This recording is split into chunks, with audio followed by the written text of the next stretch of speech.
Hi there and welcome to another one of my classic reviews. I know that usually I review art house movies on this sort of classic reviews series, but today I'm going a lot more mainstream with a film that pretty much everyone's seen, a film that is beloved by people on IMDb and on various more mainstream forums. I'm going for The Dark Knight. Yes, this movie is just a giant blockbuster popcorn movie, and that might necessarily not seem like a film that is ripe for analysis. Most blockbuster films tend to just be solid action pieces and solid character stuff, but not necessarily someone you can unpick. But Christopher Nolan is a director who often I am pretty mixed in his work, but he has produced some masterpieces, and The Dark Knight is easily one of them. It's a sequel to Batman Begins, but The Dark Knight is a much better film. It's a film which has so many layers to examine. First of all, I just want to get out of the way just to clear technical prowess on display in this film. Every single thing about this film is so well put together. It's a film that's made with real skill. It's a film that is a very bold structure. It seems to constantly climax and top itself, and the entire thing just gets bigger and bigger and bigger. It's just this giant unspooling chaos that starts off with an opening scene that could function as a brilliant short film because it's mysterious and twist-filled and kind of just self-contained. The film has fantastic characters, most notably the Joker played by Heath Ledger, in a performance that is just by itself a work of art. I mean, his performance is so physical and so entirely mesmerising for every second that he is on the screen. The film has so many layers to analyse as well. I mean, beyond the fact that every single action set piece is realistic and clear, and I could break down why it is that the film just works in those levels, I think thematically this is a fascinating film.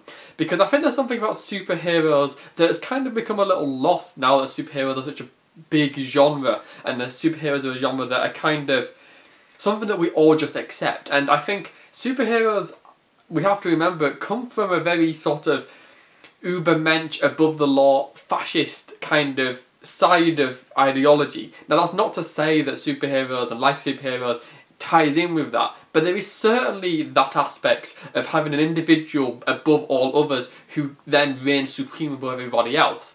And I think that's a political angle that very few things really touch into. I think Alan Moore, with his Watchmen comic, is basically revealing that for everybody to see, although Zack Snyder's film is a complete travesty that actually buys into that rather than breaks it down. But Christopher Nolan's The Dark Knight is another film that I think explores that level of superheroes. Bruce Wayne in this film is seen to kind of monitor people outside of just being a superhero. That authoritarian impulse is a streak that belongs to superheroes. It's that thing of making sure that they give order. There's no systems that stop them from doing what they're doing. They are above all rules, all regulations. And I think the breakdown of that in The Dark Knight is so fascinating. I think beyond that, we also have this fascinating dynamic between law enforcement, because there's essentially three law enforcement things here. There's Batman, there's Commissioner Gordon, played by Gary Oldman, and then there's Harvey Dent as well. Now Harvey Dent represents the White Knight, which is really, in a way, the film's central character in terms of the arc. The arc is about Harvey Dent being the best person and then becoming the worst person. Whereas Commissioner Gordon is this pragmatist, and Batman is a force of nature almost, who kind of just cuts through everything else.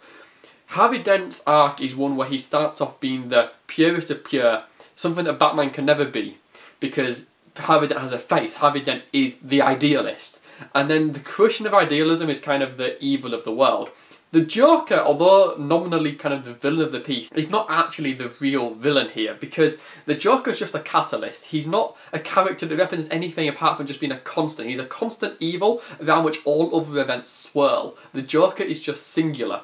And the Joker is not a character who represents much more than just being evil. And his thing is he's just an agent of chaos. And that's kind of another crux of the film. Society is constantly in conflict between freedom and security, which you could also read as chaos being freedom and order being security. In fact, this one comes out during the Bush years, when we have things like terrorism and escalation and a reduction in freedom and an increase in security. And so we're playing with that game of order versus chaos, and Batman represents order, pure order. He wants to wipe out all criminals, he wants the streets to be clean and controlled. The Joker wants pure chaos, anyone doing whatever the hell they like and just tearing the world apart. And what Batman has to learn in this film is the compromise. It's that order is not good, order is not a pure good, and that he has to compromise, which is why by the end of the film Batman allows himself to be seen as a chaotic figure. He also destroys his technology which is monitoring people. He allows himself to eventually reject that pure order that he represents. The film is about a rejection of Batman. It's about rejecting what Batman represents. Although Batman is a good person and Batman does good things, his representation is one of that there is someone above the law. That his representation is one of pure order. It is one which isn't good, because Batman's presence allows chaos to prosper. People claim they would rather have freedom, but at the end of the day, what they actually want is security, and Batman allows them to have that, but there is a limit. The film opens with the streets being cleared and order arriving because of Batman's removal of all the big criminals.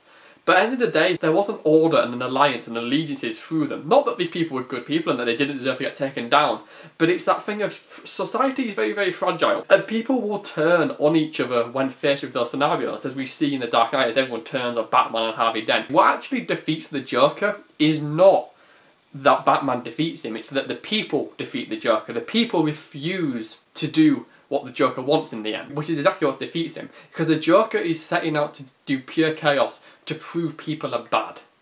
And what the people prove is, when given pure chaos, they're good.